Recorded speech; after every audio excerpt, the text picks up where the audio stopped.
Israel और फिलिस्तीन के बीच इन दिनों काफी टेंशन चल रही है। इस बीच एक बड़ा नाम निकलकर सामने आ रहा है जिसकी काफी चर्चा है। वो नाम है हमास। तो चलिए आपको इस वीडियो में बताते हैं। दरअसल इजराइल, फिलिस्तीन और हमास के बीच की ये लड़ाई उस 35 एकड़ जमीन की है जिस पर 3 धर्म, ईसाई, मुस्लिम और यहूदी अपना दावा मानते हैं। इन तीनों धर्मों का मानना है कि ये उनका पवित्र स्थल है और ये उनकी आस्था से जुड़ा हुआ है। इस वजह से ये देश आपसी संघर्ष में लड़ते भिड़ते रहते हैं और इस बार भी ऐसा ही हुआ। हमास की तरफ से इजराइल पर कई हमले किए गए। जवाबी कार्रवाई में इजराइल ने भी हमास पर हमले किए और बताया गया कि 400 से ज्यादा हमास में आतंकवादियों को मार दिया गया। अब हर तरफ हमास नाम की चर्चा है, तो जान लें कि हमास क्या है। दरअसल फिलिस्तीन इलाके का हमास एक सबसे बड़ा चरमपंथी संगठन है, यानी एक्सट्रीमिस्ट का एक बड़ा ग्रुप है जिसमें मुस्लिम तबके के लोग शामिल हैं। हमास का हिंदी में मतलब होता है उत्साह। वैसे इसका पूरा नाम हरकत अल मुकामावाह अल इस्लामिया है। हमास की स्थापना 1947 में पहले फिलिस्तीनी विद्रोह के दौरान हुई थी। इसकी स्थापना शेख अहमद यासीन ने की थी। इसका उभार मुस्लिम ब्रदरहुड की फिलिस्तीनी शाखा के विस्तार के तौर पर हुआ। हमास एक सशस्त्र बल है, यानी कि एक आर्म्ड फोर्स है और इजराइल का विरोध करता रहा है। आपको बता दें, इजराइल के खिलाफ विद्रोह के लिए इसका गठन किया गया था। हमास ने 1988 में अनाउंसमेंट की थी कि इसकी स्थापना फिलिस्तीन को मुक्त कराने के लिए की गई है।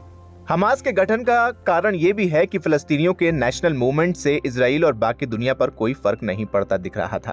फिलिस्तीन लिबरेशन ऑर्गेनाइजेशन PLO 1960 के दशक से इजराइल के खिलाफ सशस्त्र संघर्ष कर रहा था, लेकिन फिलिस्तीनियों को निराशा ही हाथ लगी थी।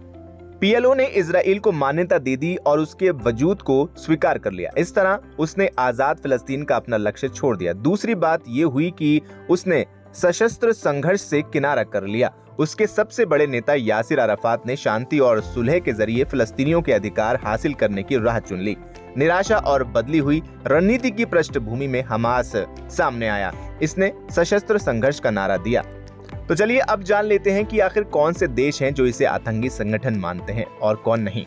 अमेरिका, UAE, कनाडा, मिस्र और जापान जैसे देश हमास को एक आतंकवादी संगठन मानते हैं, जबकि रूस, सीरिया, चीन और ईरान जैसे देश इसको आतंकी संगठन के तौर पर नहीं लेते। ईरान हमास का समर्थन करता है। कुछ देश इसे एक्सट्रीमिस्ट ग्रुप के तौर पर मानते हैं। इसके अलावा आपको बता दें, हमास का कहना है कि मई 2021 में इजराइल ने यरूशलेम में अल अक्सा मस्जिद, जो कि मक्का मदीना के बाद मुसलमानों के लिए दुनिया का तीसरा सबसे पवित्र स्थान है, इसको नुकसान पहुंचाया था। इजराइल ने कई दशकों से गाजा पट्टी की घेराबंदी कर रखी है। इसकी वजह से वहां के लोगों को दवाई और अनाज जैसी जरूरी चीजें नहीं मिल पा रही हैं। हमास का कहना है कि इजराइल अपने हमलों में बुजुर्गों, बच्चों और महिलाओं पर भी बर्बरता करता है। हमास इनका बदला लेने के लिए इजराइल पर हमले करता है।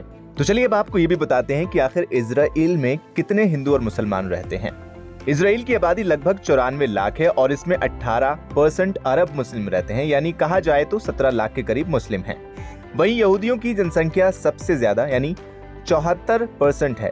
माना जाए तो 70 लाख आबादी यहूदियों की है और बाकी 7 लाख में सभी धर्म के लोग रहते हैं। अगर आंकड़े देखे जाएं तो इजराइल में 74% यहूदी लोग रहते हैं, 18% मुसलमान, 2% ईसाई। इतना ही नहीं, अगर हिंदू आबादी पर नजर डालें तो भारतीय दूतावास की वेबसाइट के मुताबिक इजराइल में 18,000 से ज्यादा हिंदू निवास करते हैं। यहाँ हिंदू नागरिकों को बहुत सम्मान की नजरों से भी देखा जाता है। फिलहाल इस वीडियो में इतना ही। उम्मीद है आपको ये जानकारी पसंद आई होगी। वीडियो को लाइक करें, शेयर करें और चैनल को सब्सक्राइब करना बिल्कुल न भूलें।